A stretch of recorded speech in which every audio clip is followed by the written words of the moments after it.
이강인의 소속팀 파리 생제르맹이 이적 시장에서 어마어마한 돈을 쓰고 단 한 번도 유럽축구연맹 챔피언스리그 우승을 경험하지 못했습니다. 축구 콘텐츠 제작소 스코어90은 SNS를 통해 2011년 카타르 인수 후 PSG는 20억 유로, 한화 약 2조 9,404억 원을 선수 영입에 투자했음에도 챔피언스리그 타이틀을 아직도 얻지 못했다라고 게시했습니다.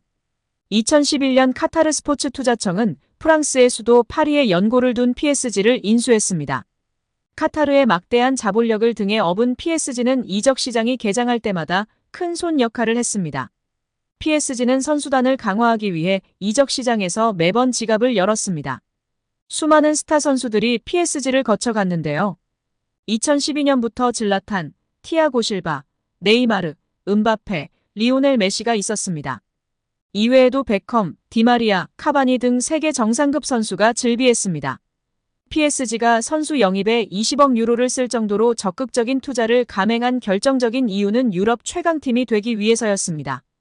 1970년 창단한 PSG는 44년 동안 단 한 번도 챔피언스리그 정상에 오른 적이 없었습니다.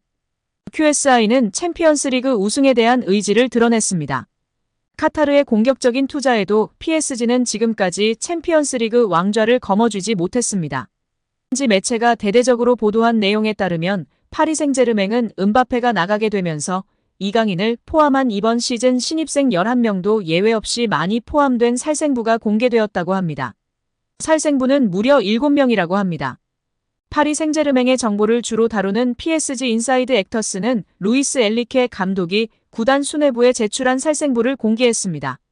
다음 시즌 엘리케 감독에게 더 많은 권한을 제공할 예정인 파리 생제르맹이라 매각과 잔류로 나뉘어진 명단에 눈길이 쏠립니다. 이강인은 엘리케 감독이 꾸준히 신뢰했던 대로 잔류 대상으로 분류됐습니다. 올 시즌 파리 생제르맹 유니폼을 입은 이강인은 엘리케 감독의 시험대를 잘 통과했습니다. 전반기만 하더라도 확고한 주전으로 볼만한 입지를 자랑했습니다. 위치를 가리지 않는 멀티플레이어 능력으로 엘리케 감독에게 큰 신임을 받았습니다.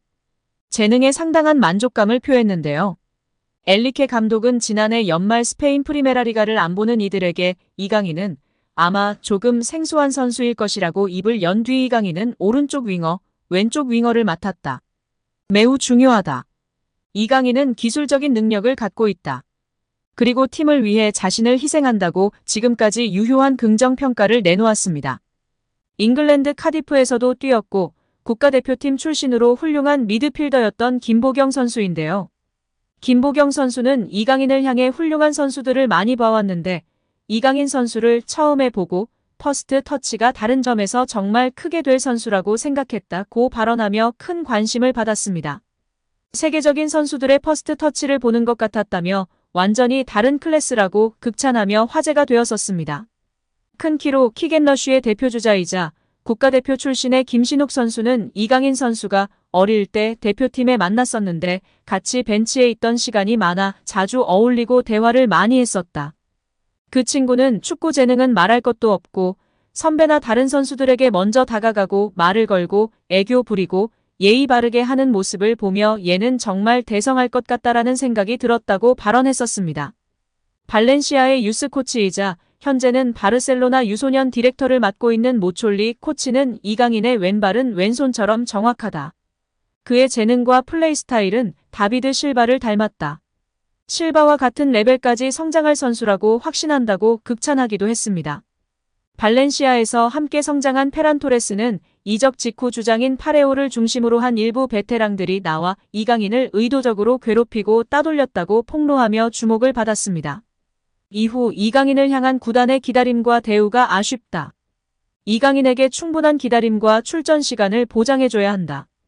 그의 재능에 맞게 대우해야 한다고 발언하기도 했습니다. 고 유상철 감독은 7살의 이강인을 처음 보고 지금까지 이강인과 같은 아이를 본 적이 없었다. 정말 엄청난 재능이라며 극찬했었습니다. 이후 방송이 종료된 이후 개인 아카데미인 UBFC에서 따로 이강인을 계속해서 지도했고 이후에는 인천의 축구 명문 초등학교 진학을 도왔고 스페인 유학을 권유한 것으로 알려져 있습니다. 또한 마요르카 동료였던 무리키는 인터뷰에서 이강인과 함께한 것을 영광이었다고 말할 날이 반드시 올 것이라고 확신한다고 발언하며 이강인에 대한 애정과 존중이 묻어나는 발언을 하기도 하였습니다. 대한민국 축구 국가대표팀에서 활약 중인 이강인이 2세 연상의 두산그룹 5세 박상효와 열애설에 휩싸이며 화제입니다. 9일 디스패치는 이강인이 박진원 두산바켓 코리아 부회장의 딸 박상효와 열애 중이라고 보도했습니다. 박진원 부회장은 박용성 두산그룹 7대 회장의 장남으로 박 부회장의 딸인 박상효는 두산그룹 5세인 셈인데요. 매체는 두 사람이 프랑스 파리의 한 레스토랑에서 함께 저녁을 먹고 다정하게 어깨를 감싼 채 거리를 걷는 사진을 공개하기도 했습니다. 둘은 여느 커플들과 같이 한국에서도 데이트를 즐겼다며 지난 6월 이강인이 두산 홈 유니폼을 입고 친누나 박상효와 함께 잠실 야구장을 찾았다고 전했습니다. 두 사람은 이강인의 친누나가 파리의 한인 모임에서 박상효를 알게 돼 친해지면서 누나를 통해 올해 초 처음 만난 것으로 전해졌습니다. 박상효는 현재 프랑스에서 대학원을 다니고 있고 이강인은 프랑스 명문 구단 파리 생제르맹에서 뛰고 있습니다. 이강인과 박상효의 지인은 매체의 여느 커플 데이트와 크게 다르지 않다. 맛집을 다니고 경기를 직관하고 커플 아이템으로 애정을 드러낸다고 귀띔했습니다. 또 두 사람은 절친들 사이에서는 이미 공식 커플로 통하는 것으로 전해졌습니다. 실제 발렌시아 유스 출신인 파블로 고살베스, 세사르 바나클로이 등이 박상효의 SNS를 팔로우 중인 것으로 파악됐습니다. 이에 이강인이 최근 SNS에 올렸던 게시물에도 관심이 쏠렸는데요. 이강인은 지난 7월 유럽의 한 해변에서 찍은 일상 사진을 여러 장 올렸습니다.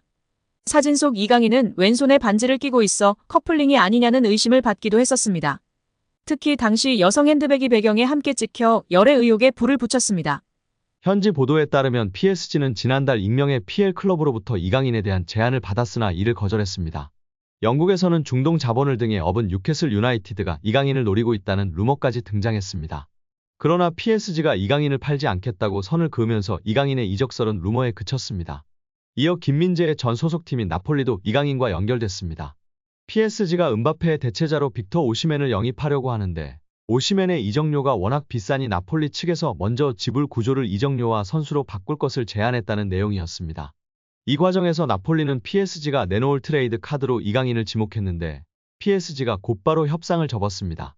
젊은 선수들을 중심으로 팀을 개편할 계획을 세운 PSG의 플랜에서 이강인이 어떤 입지를 갖고 있는지 알 수 있는 대목이었습니다. 최근에는 사우디아라비아에서 이강인에게 관심을 보이고 있다는 소식도 전해졌습니다. 심지어 일부 사우디아라비아 클럽들은 이강인을 리그 최고 연봉자로 만들 생각도 갖고 있다는 보도였습니다. 프랑스 매체 풋 메르카토의 산티 아우나는 일부 사우디아라비아 클럽들이 이강인을 영입하기 위해 PSG와 이강인에게 초대형 제안을 건넬 준비를 하고 있다며 상황을 지켜봐야 한다고 했습니다. 현재 사우디아라비아에서 뛰는 선수들 중 가장 높은 연봉을 받는 선수는 세계적인 슈퍼스타 크리스티아노 호날두로 만약 이강인이 이 제안을 수락할 경우 호날두가 받는 2억 유로 약 2,982억 원 수준의 연봉을 받을 수 있을 전망이지만 이제 막 B클럽에서 도전을 시작한 이강인이 사우디아라비아의 제안을 받아들일 것인지는 미지수입니다.